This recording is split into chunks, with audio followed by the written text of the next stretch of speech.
Okay, I wanted to do a video on this Harbor Freight 12-ton shop press.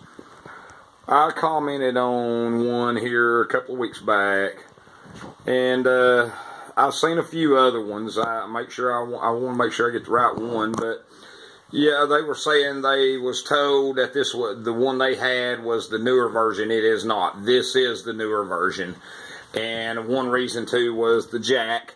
The jack does bolt here. It bolts down. It's got two bolts to hold it on. They made a plate to bolt the jack down so it's secure up there. It is the newer version. I have talked to a couple other people. I know a few people around, and matter of fact, I move all the returns. It goes back to the distributor or manufacturer, wherever we move it. I work for a shipping company, so it goes back. And there's a lot of stuff they do ship back, and I do see a lot of their air compressors, they go back. So just to let you know, if you're in a market for an air compressor, I don't know if I'd buy one, because these are usually the bigger ones, and they are not that great. Spend the money, get a good one. But on the press here, it's worked good.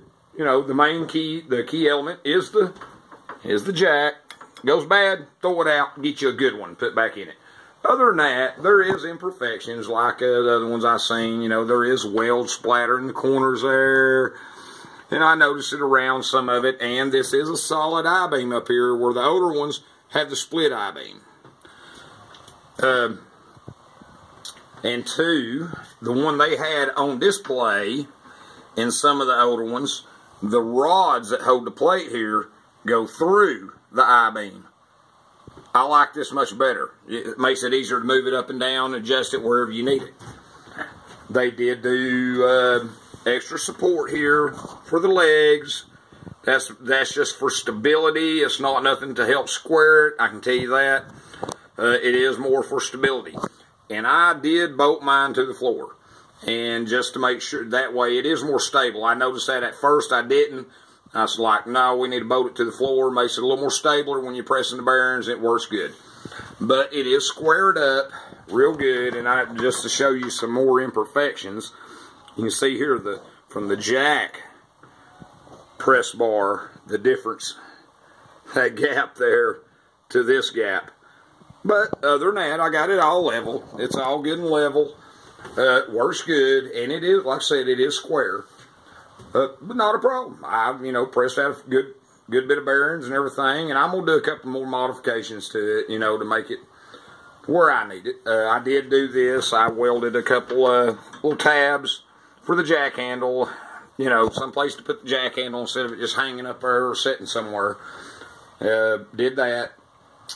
And the jack bottle. They were complaints about that. The press bar here, the rod is longer on the other ones, and they are. This one here is 2 3/4. The other ones I think are like 5 inches long. So from what I've seen, I don't know if anybody's actually measured them.